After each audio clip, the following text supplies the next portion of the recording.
जय श्री हरि विष्णु। दोस्तों, आपका मेरे चैनल में स्वागत है। आज हम आपको संतोषी माता की व्रत कथा पूजा विधि बताएंगे। तो दोस्तों, कथा पूरी सुनिएगा, तभी पुण्य फलों की प्राप्ति होगी। और कथा अच्छी लगे तो लाइक सब्सक्राइब जरूर कीजिएगा। शुक्रवार के दिन माँ संतोषी का पूजन व्रत किया जाता है। इस पूजा के दौरान माता की आरती, पूजन तथा अंत में माता की कथा सुनी जाती है। आइए सुनते हैं शुक्रवार के दिन की जाने वाली संतोषी माता की व्रत कथा। एक बुढ़िया थी, उसके 7 बेटे थे। 6 कमाने वाले थे, जबकि एक निकम्मा था। बुढ़िया 4 बेटों की रसोई बनाती, भोजन कराती और उनसे जो कुछ जूठन बचता वह 7वें को दे देती। एक दिन वह पत्नी से बोला, देखो मेरी माँ को मुझ पर कितना प्रेम है। वह बोली, क्यों नहीं, सबका जूठा जो तुमको खिलाती है। वह बोला, ऐसा नहीं हो सकता, मैं जब तक आंखों से ना देख लूं मान नहीं सकता। बहू हंसकर बोली, देख लोगे तब तो मानोगे। कुछ दिन बाद त्योहार आया। घर में 7 प्रकार के भोजन और चूरमे के लड्डू बने। वह जांचने को सिर दुखने का बहाना कर पतला वस्त्र सिर पर ओढ़े रसोई घर में सो गया। वह कपड़े में से सब देखता रहा। 6 भाई भोजन करने आए। उसने देखा माँ उनके लिए सुंदर आसन बिछाया, नाना प्रकार की रसोई परोसी और आग्रह करके उन्हें जमाया। वह देखता रहा। 6 भोजन करके उठे, तब माँ ने उनकी जूठी थालियों में से लड्डुओं के टुकड़े उठाकर एक लड्डू बनाया। जूठन साफ कर बुढ़िया माँ ने उसे पुकारा, बेटा 6 भाई भोजन कर गए, अब तू ही बाकी है, उठ तू कब खाएगा। वह कहने लगा, माँ मुझे भोजन नहीं करना, मैं अब परदेश जा रहा हूँ। माँ ने कहा, कल जाता है तो आज चला जा। वह बोला, हाँ आज ही जा रहा हूँ। यह कहकर वह घर से निकल गया। 7वें चलते समय पत्नी की याद आ गई। वह गौशाला में कंडे थाप रही थी। वह जाकर बोला, हम जावे परदेश, आवेंगे कुछ काल, तुम रहियो संतोष से, धर्म आपनो पाल। पत्नी बोली, जाओ पिया आनंद से, हमारो सोच हटाए, राम भरोसे हम रहें, ईश्वर तुम्हें सहाय। 2 निशानी आपन देख, धरु में धीर, सुधिमति हमारी विचारियो, रखियो मन गंभीर। वह बोला, मेरे पास तो कुछ नहीं है, यह अंगूठी है, सो ले और अपनी कुछ निशानी मुझे दे। वह बोली, मेरे पास क्या है, यह गोबर भरा हाथ है। यह कहकर पत्नी उसकी पीठ पर गोबर के हाथ की थाप मार दी। वह चल दिया। चलते चलते दूर देश पहुंचा। वहां एक साहूकार की दुकान थी। वहां जाकर रहने लगा। कहने लगा, भाई मुझे नौकरी पर रख लो। साहूकार को जरूरत थी, बोला रह जा। लड़के ने पूछा, तनख्वाह क्या दोगे। साहूकार ने कहा, काम देखकर दाम मिलेंगे। साहूकार की नौकरी मिली। वह सुबह 7 से 10 बजे तक नौकरी बजाने लगा। कुछ दिनों में दुकान का सारा लेन देन, हिसाब किताब, ग्राहकों को माल बेचना, सारा काम करने लगा। साहूकार के 7-8 नौकर थे। वे सब चक्कर खाने लगे। यह तो बहुत होशियार बन गया। सेठ ने भी काम देखा और 3 महीने में ही उसे आधे मुनाफे का हिस्सेदार बना लिया। वह कुछ वर्ष में ही नामी सेठ बन गया और मालिक सारा कारोबार उस पर छोड़कर चला गया। इधर उसकी पत्नी को सास ससुर दुख देने लगे। सारी गृहस्थी का काम करा के उसे लकड़ी लेने जंगल में भेजते। इस बीच घर के आटे से जो भूसी निकलती उसकी रोटी बनाकर रख दी जाती और फूटे नारियल की नरेली में पानी। एक दिन वह लकड़ी लेने जा रही थी। रास्ते में बहुत सी स्त्रियां संतोषी माता का व्रत करती दिखाई दी। वह वहां खड़ी होकर कथा सुनने लगी और पूछा, बहनों तुम किस देवता का व्रत करती हो और उसके करने से क्या फल मिलता है। यदि तुम इस व्रत का विधान मुझे समझाकर कहोगे तो मैं तुम्हारा बड़ा एहसान मानूंगी। तब उनमें से एक स्त्री बोली, सुनो, यह संतोषी माता का व्रत है। इसके करने से निर्धनता, दरिद्रता का नाश होता है और जो कुछ मन में कामना हो सब संतोषी माता की कृपा से पूरी होती है। तब उसने उससे व्रत की विधि पूछी। संतोषी माता व्रत विधि। वह भक्तिन स्त्री बोली, सब आने का गुड़ चना लेना, इच्छा हो तो 5 आने का लेना या 1.25 रुपए का भी सहूलियत के अनुसार लाना। बिना परेशानी और श्रद्धा व प्रेम से जितना भी बन पड़े सवाया लेना। प्रत्येक शुक्रवार को निराहार रहकर कथा सुनना। इसके बीच क्रम टूटे नहीं, लगातार नियम पालन करना। सुनने वाला कोई न मिले तो घी का दीपक जला उसके आगे या जल के पात्र को सामने रखकर कथा कहना। जब कार्य सिद्ध न हो नियम का पालन करना और कार्य सिद्ध हो जाने पर व्रत का उद्यापन करना। यदि किसी के ग्रह खोटे भी हो तो भी माता वर्ष भर में कार्य सिद्ध करती हैं। फल सिद्ध होने पर उद्यापन करना चाहिए, बीच में नहीं। उद्यापन में 2.5 सेर आटे का खाजा तथा इसी परिणाम से खीर तथा चने का साग करना। 8 लड़कों को भोजन कराना।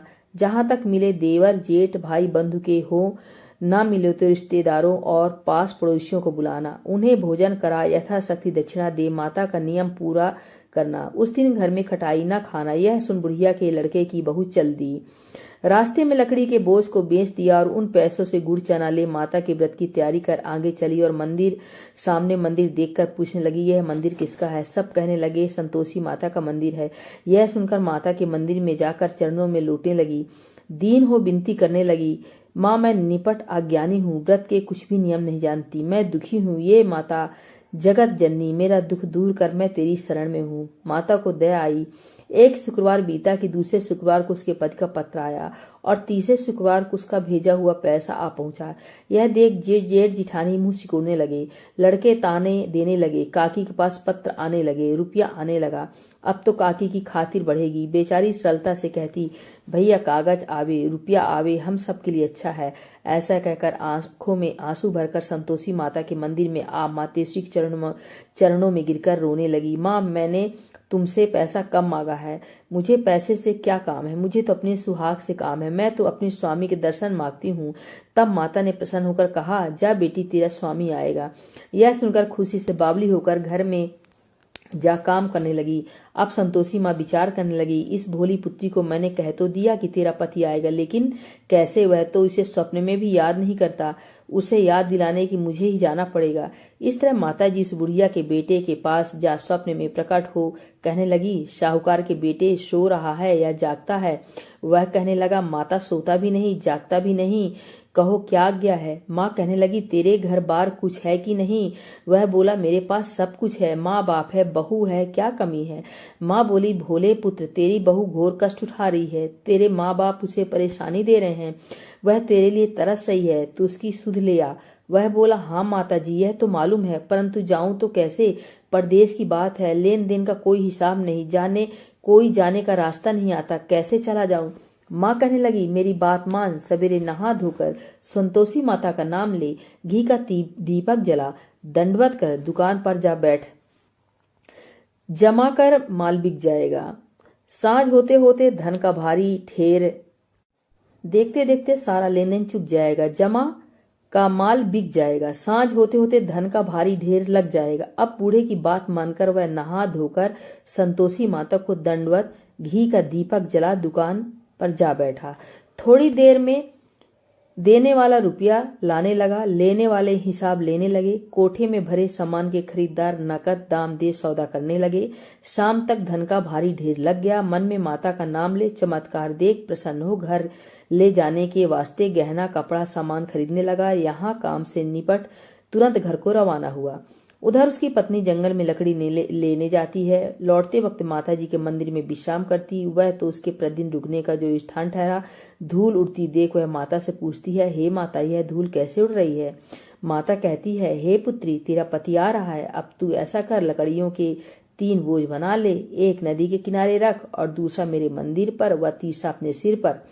तेरे पति को लकड़ियों का गट्ठर देख मोह पैदा होगा, वह यहाँ रुकेगा, नाश्ता पानी खाकर माँ से मिलने जाएगा। तब तू लकड़ियों का बोझ उठाकर जाना और चौक में गट्ठर डालकर जोर से आवाज लगाना, लो सासू जी लकड़ियों का गट्ठर, लो भूसी की रोटी दो, नारियल के खेपड़े में पानी दो, आज मेहमान कौन आया है?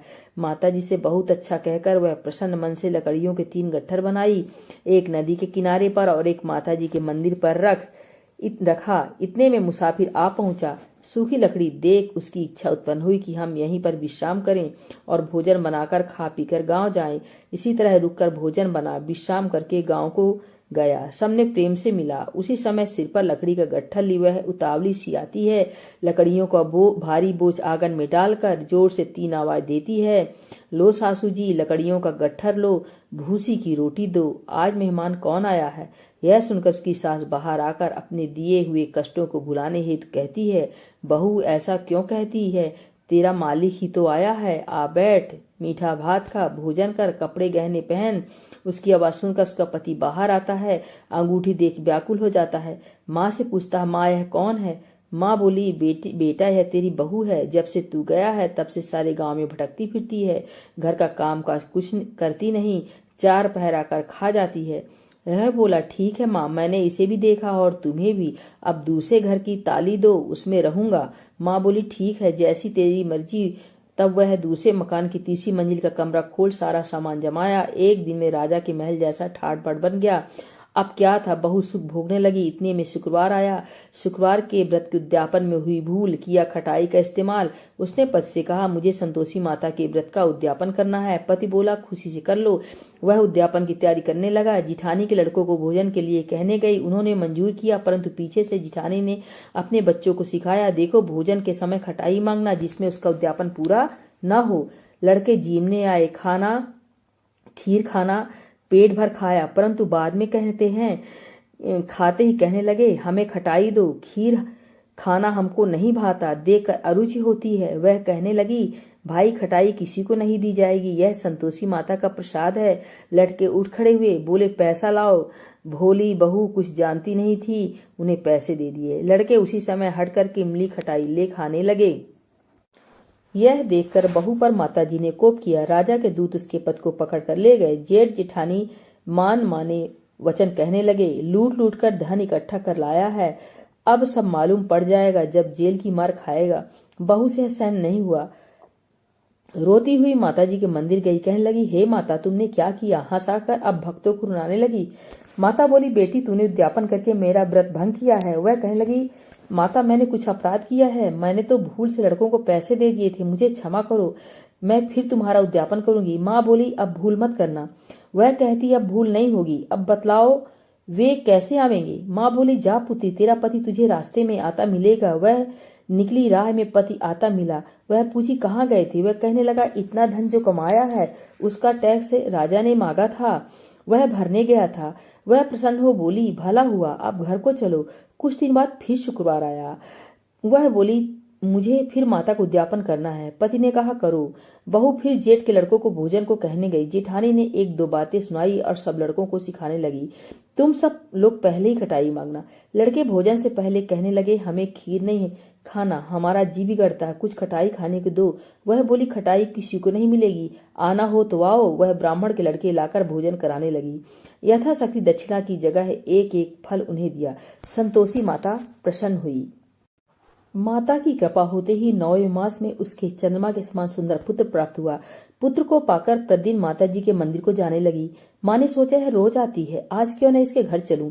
यह विचार कर माता ने भयानक रूप बनाया। गुड़ चने से सना मुख, ऊपर सूंड के समान ओंठ, उस पर मक्खियां भिन भिन कर रही थी। देहली पर पैर रखते ही उसकी सास चिल्लाई, देखो रे कोई चुड़ैल डाकिन चली आ रही है, लड़कों इसे भगाओ नहीं तो किसी को खा जाएगी। लड़के भागने लगे, चिल्लाकर खिड़की बंद करने लगे। बहू रोशनदान में से देख रही थी, प्रसन्नता से पगली बन चिल्लाने लगी, आज मेरी माताजी मेरे घर आई हैं, वह बच्चे को दूध पीने से हटाती है। इतने में सास का क्रोध फट पड़ा। वह बोली, क्या उतावली हुई है? बच्चे को पटक दिया। इतने में माँ के प्रताप से लड़के नजर आने लगे। वह बोली, माँ मैं जिसका व्रत करती हूँ यह संतोषी माता है। सबने माताजी के चरण पकड़ लिए और विनती कर कहने लगी, हे माता, हम मूर्ख हैं, अज्ञानी हैं, तुम्हारे व्रत का विधि हम नहीं जानते, व्रत भंग कर हमने बड़ा अपराध किया है। जग माता, आप हमारा अपराध क्षमा करो। इस प्रकार माता प्रसन्न हुई। बहू को प्रसन्न हो जैसा फल दिया वैसा माता सबको दे, जो पढ़े उसका मनोरथ पूर्ण करो। बोलो संतोषी माता की जय।